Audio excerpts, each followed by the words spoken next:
We first met Toto Constant at Carnival in Haiti in 1994, just after he had succeeded in blocking President Clinton's first attempt to restore Aristide to power.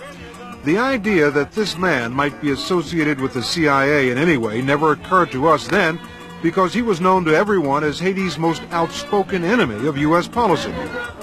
We are calling for a general strike against the Clinton administration, against President Aristide.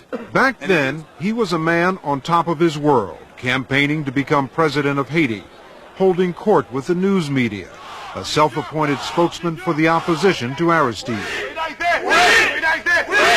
And this is where he can be found today, in a county jail in Maryland. After Aristide was returned to power, Constant fled Haiti.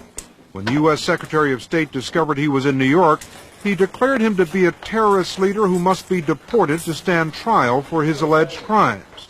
And that's why Constant agreed to talk for the first time about his secret dealings with the CIA. Why are you telling us now about your CIA involvement? I'm in jail. I've been betrayed. I've been humiliated. And I think it's about time for the world and the American public to know that me, Emmanuel Toto Constant, is not what they're saying. What the U.S. officials are saying about Constant today is not flattering, and there's nothing new about it. A year and a half ago, the U.S. Embassy told us that the terror campaign against Aristide's supporters was the work of Constant's political party, FRAP. To President Clinton's close ally on Haiti, Senator Tom Harkin, FRAP was an evil that had to be stopped. FRAP is nothing more or less than a modified death squad to intimidate people, to frighten people, and yes, kill people. I was meeting with the CIA on a regular basis. We had an understanding, we had an alliance. So if I'm guilty of those crimes that they're accusing me of, the CIA is also guilty. Because they knew what you were doing? Because they knew exactly what I was doing. And I was not doing any human rights violation. Return Aristide as president. But undercover, working as a secret ally of the CIA, whose officers, he says, didn't want Aristide back. But what you're saying is that the White House had one policy and the CIA had another. Exactly. They had their own agenda. I think the CIA had their agenda and the White House had their own agenda. I got caught in the middle. Now I'm caught in the middle. Constant says the CIA first reached out for him in 1991 after he became an advisor to his childhood friend, General Raoul Cedras. He said he was given a code name, Gamal, and an agency walkie-talkie so the CIA could summon him at a moment's notice. And he says he went on the payroll at around $700 a month. How did you get paid? U.S. currency, in cash. From the station chief? Yeah, from him. And early on, he said the CIA encouraged him to provide damaging information about Aristide.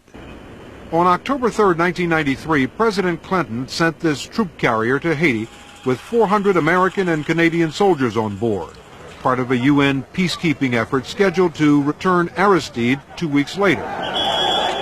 There were only about 40 protesters on the docks, but to everyone's surprise, President Clinton ordered the Harlan County to turn back. The CIA and the Pentagon had warned the president that these men posed a threat to American lives. But it turns out that they were all sent there by none other than Toto Constant.